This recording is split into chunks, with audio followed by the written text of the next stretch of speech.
Hi all welcome back to ಮತ್ತೊಂದು mini vlog. ಇನ್ನು ಕುಂಸಿಯಲ್ಲಿ ಮಾರಿಕಾಂಬ ಜಾತ್ರೆ ಇದ್ದಿದ್ದರಿಂದ ಮಮತಾ ಅನ್ನೋರು ನನ್ನ ಫ್ರೆಂಡು ಹಬ್ಬಕ್ಕೆ ಇನ್ವೈಟ್ ಮಾಡಿದರು.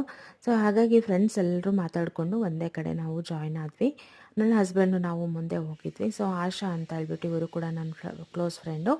ಇವರು ಕೂಡ ನಮ್ಮ ಜೊತೆಗೆ ಜಾಯ್ನ್ ಆದರು. ಇನ್ನೂ ಬರೋರು ಇದ್ದರು. ಸೊ ಹಾಗಾಗಿ ನಾವು ಮೊದಲು ದೇವರಿಗೆ ಕೈ ಮುಕ್ಕೊಂಡು ನಮಸ್ಕಾರ ಮಾಡ್ಕೊಂಡು ನಾವು ಮುಂದೆ ಹೋಗೋಣ ಅಂತ ಹೇಳ್ಬಿಟ್ಟು ಜಾತ್ರೆಗೆ ಬರೋರ ಸಂಖ್ಯೆ ಹೇಗಿತ್ತು ಅಂದರೆ ಬರೋರ ಸಂಖ್ಯೆನೂ ಹಾಗೆ ಇತ್ತು, ವಾಪಸ್ ರಿಟರ್ನ್ ಹೋಗೋರ ಸಂಖ್ಯೆ ಕೂಡ ಹಾಗೆ ಇತ್ತು.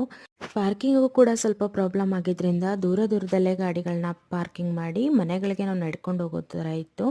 ಯಾಕಂದರೆ ನಡ್ಕೊಂಡು ಹೋಗೋರ ಸಂಖ್ಯೆನೂ ಹಾಗೆ ಇದ್ದಿದ್ದರಿಂದ ತುಂಬ ನಿಧಾನ ಆಯಿತು ಮನೆಗೆ ನಾವು ರೀಚ್ ಆಗೋದ್ರೊಳಗೆ. ಸೊ ಅಮ್ಮನವ್ರನ್ನ ದರ್ಶನ ಮಾಡಿಕೊಂಡು ನಾವು ಕೂಡ ಪಾವನರಾದ್ವಿ. ನಂತರ ನಾವು ಹೊರಟಿದ್ದು ಮಮತಾ ಅವ್ರ ಮನೆಗೆ. ಎಲ್ಲರೂ ಫ್ರೆಂಡ್ಸು ನಾವು ಒಟ್ಟಿಗೆ ಸೇರೋಷ್ಟರೊಳಗೆ 10 ಆಯಿತು. ಸೊ ಕಂಪ್ಲೀಟಾಗಿ ಊಟ ಕೂಡ ಮುಗಿಸ್ಕೊಂಡ್ವಿ. ಊಟ ಕೂಡ ತುಂಬ ಚೆನ್ನಾಗಿತ್ತು. ಊಟ ಎಲ್ಲ ಹಾಗೆ ಹೊರಗಡೆ ಕೂತ್ಕೊಂಡು ಸ್ವಲ್ಪ ಹೊತ್ತೆಲ್ಲ ಹರಟೆ